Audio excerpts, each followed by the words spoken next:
Should I stay or should I go?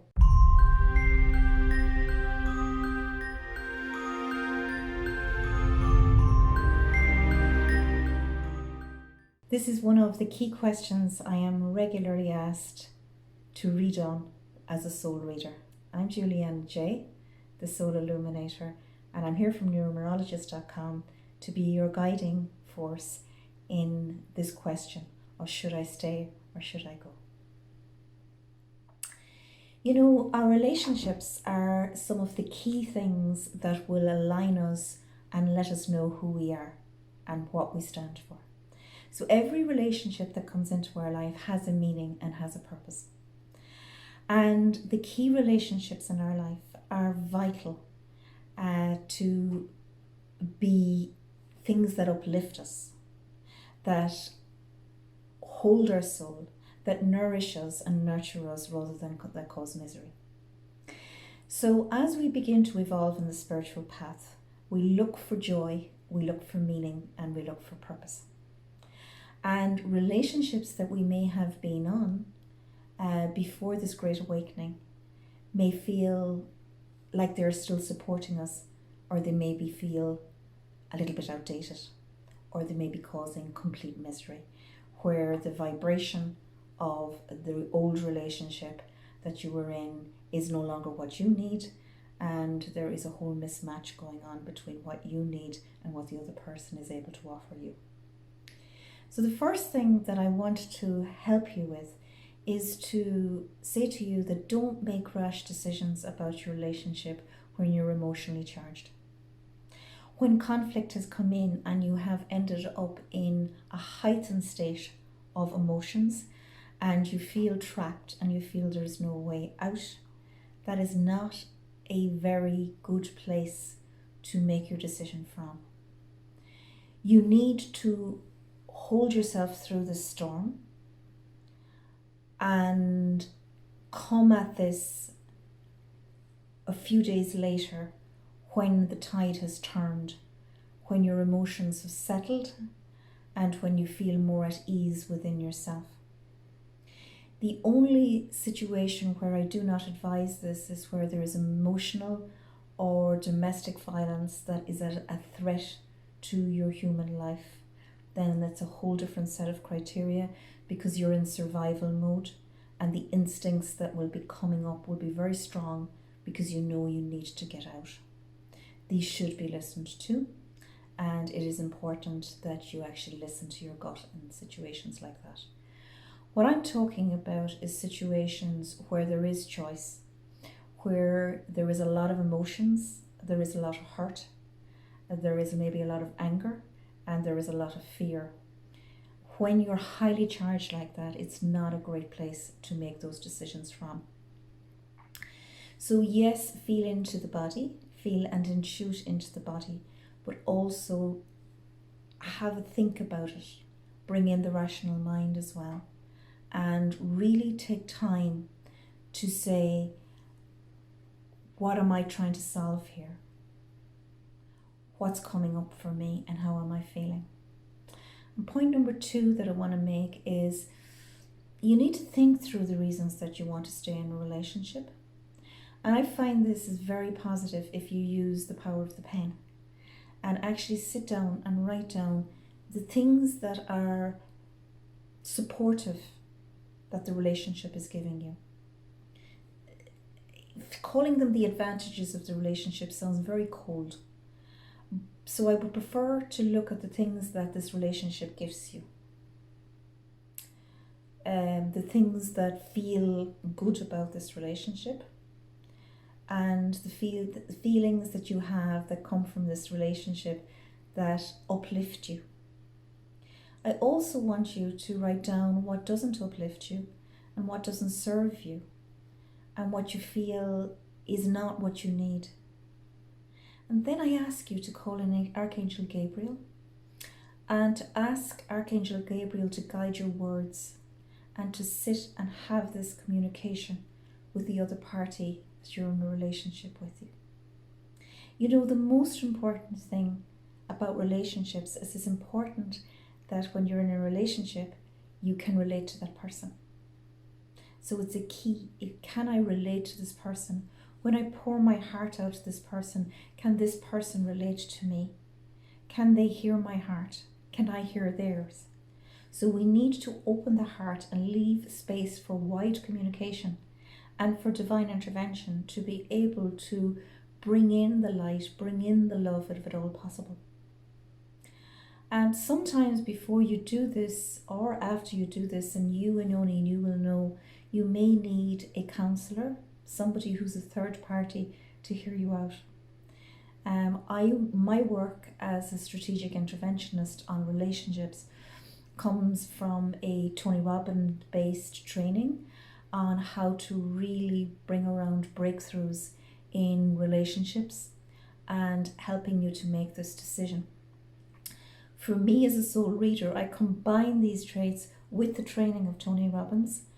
So both the soul's message and the formal training come together. And I do believe the soul will often call your relationship when your mind wants to stay. So there are times when the logic would say the mind needs to stay here. This is the only place for you. Why would you be running away? Why would you be needing more? But that's the mind. That's the mind, it's not the soul. The soul may not feel enriched. So it's actually, I feel, very important if you're someone who's following a soul path, which I think most people in numerologist.com certainly are awakened souls, that you have a spiritual counselor who understands where you're coming from and understands what you could be going through and some of the belief systems that you may have, so that as you're making a very key decision in your life, that you feel upheld, that you feel supported, and that you feel that there's a non-judgmental element coming in from somebody who's there to support you.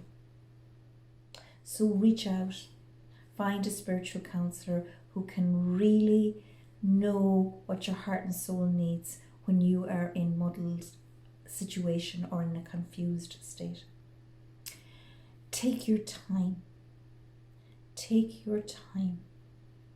Life is a long journey for most of us, and there is time.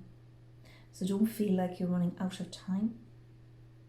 And ask your angels for guidance. Pull your cards, look at your numerology, and use all the tools that you have in your spiritual toolbox to bring in the clarity you need. This may be a time when your spiritual awakening is really ripe, because as you face this big challenge, your faith system in something that is beyond you may come to you in a very real way and unfold your gifts in a most sacred and meaningful way. The next point I want to look at is relationships and whether you feel that the romantic element isn't there, but that your relationship serves you in a different way. What I have found is that there's so many different types of relationships. There are the relationships that make you laugh. There are the relationships that elevate you. They are the relationships that come in to support you. They are the relationships that you have with people you're supposed to have children with. I have found from looking at the contract at times that there are certain people who, within the soul contract, the particular wife or husband that you have chosen was the exact partner that you needed to rear your children. And often these relationships will begin to fall away as children get to a certain age. There are other relationships where people feel that that's the truth, but the soul says, no, this is a conflict you're going through because it's a time for both of you to grow. And it's a calling for growth. So the soul always knows the answers. It always knows how to help you. So connect with your soul. Find your answers within you. And allow this to be a soul search of meaning and purpose. And a return to love of self, and hopefully a return to love of you and your partner. Life is very short in its own right. in that each day the sun rises and the sun sets. And during that window, we have an opportunity to feel free, to simply be, to live at one in alignment with ourselves.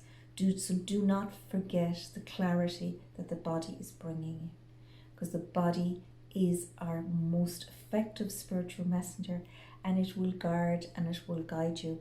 So any messages that you feel you're getting in the lower chakras of your body, bring them up to the heart and say, what does my heart think of the thought that I'm going through at the moment? What does my heart feel needs to happen? Because sometimes the mind plays tricks on us. Sometimes the lower chakras are just so terrified with fear of acceptance, rejection, that they really run away with themselves as well. So all emotions should be brought to the heart center, because from the heart center, your heart will begin to show you where it's in pain and where there's still a longing for that love to return, or there's a longing for a different type of love to come in. So don't forget to listen to the hidden beat of the heart, because your heart holds all those treasures and it longs for you to feel fulfilled and to feel love in this earth. I know this is a huge topic. I hope you can re-listen to what's in here, as it is spirit guided from source for you today. And I hope that it will light your way. And don't forget to do the inner work. Where there's outer work needed, reach out and ask for help to find the right person who can hear your call and can guide you right through this. Because this relationship has been important, it may continue to be important, and the decision that you make will have ripple effects, but you will be guided by your soul if you ask for soul guidance, and your spirit will carry you through this. Remember, whatever you're feeling at the moment will not last forever. This is not the story of your life, it's how you're feeling just now. It's been a pleasure to bring this to you. It's something I've wanted to speak to you about through numerologist.com, and I hope you can hear the peace and tranquility that your soul is trying to gift you in relation to that burning question you may be going through of, should I stay or should I go? I'd love to hear your comments below. Namaste now from Julianna Jay, your soul illuminator. And thank you for listening. And if there are other videos you would like to listen to with numerologist.com, I'd love to be your soul messenger from heaven to help you along the path. Namaste.